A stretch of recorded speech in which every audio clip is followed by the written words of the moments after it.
నమస్కారం. రేష్మ వాళ్ళ ఆయన మాట్లాడుతున్నాను.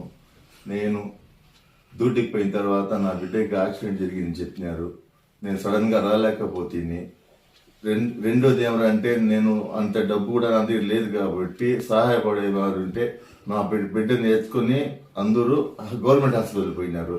గవర్నమెంట్ హాస్పిటల్లో కాదని చెప్పేసి మళ్ళీ చిత్తూరు హాస్పిటల్ పంపించినారు. చిత్తూరు హాస్పిటల్ కూడా కాదని చెప్పేసి బిడ్డని రివర్స్ తీసుకువచ్చి పొలందరిలో వదిలేసినారు. ఆడ నుంచి మురుగన్నకి మన గంగమ్మ గుడి మురుగన్నకి మెసేజ్ పోయింది. ఈ రెండు ఆడవాళ్ళంతా పోయి చెప్పినారు. చెప్తే ఆయన వచ్చి ఏం జరిగింది, ఎట్లా జరిగింది మా అంటే ఈ మారి జరిగింది. కుట్టినోడు బండి తోలినోడికి ఇన్సూరెన్స్ లేదు, లైసెన్స్ లేదు, బండికి ఇన్సూరెన్స్ లేదు. అట్లా బండిలో నా అల్లుడు పిలుచుకొని పోయి కింద పడిపోయినాడు.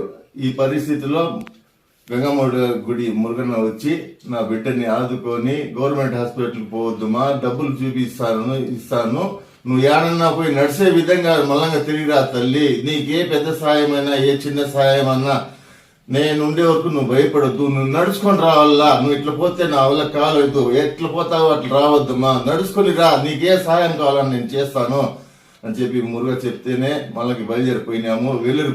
వేలూరుకి పోయి మొత్తం ఎంఆర్ టెస్టింగ్ అన్ని టెస్టింగ్ చేపిస్తే ఆడ 60-70-80 వేలు ఖర్చు వస్తే కూడా సరే ఈ నరాల గురించి మాకు తెలియదు, మీరు వెళ్ళిపోండి అని చెప్పినారు. మళ్ళా ఆడ నుంచి పలందరికి వచ్చేసింది బిడ్డ. నేను డ్యూటీ దిగి వచ్చినాను ఇంటికాడికి. ఇప్పుడు నా బిడ్డని ఏడంతే ఆడ తీసుకుని పోయి ఎంత అయితుందో అది ఎంత దూరమన్నా ఉంది ఇండియాలో అంత దూరం తీసుకుని నా బిడ్డని కరెక్ట్ చేసి తీసుకొని రావాలని చెప్పేసి ఒక తండ్రిగా నేను నా బాధపడతా ఉన్నాను.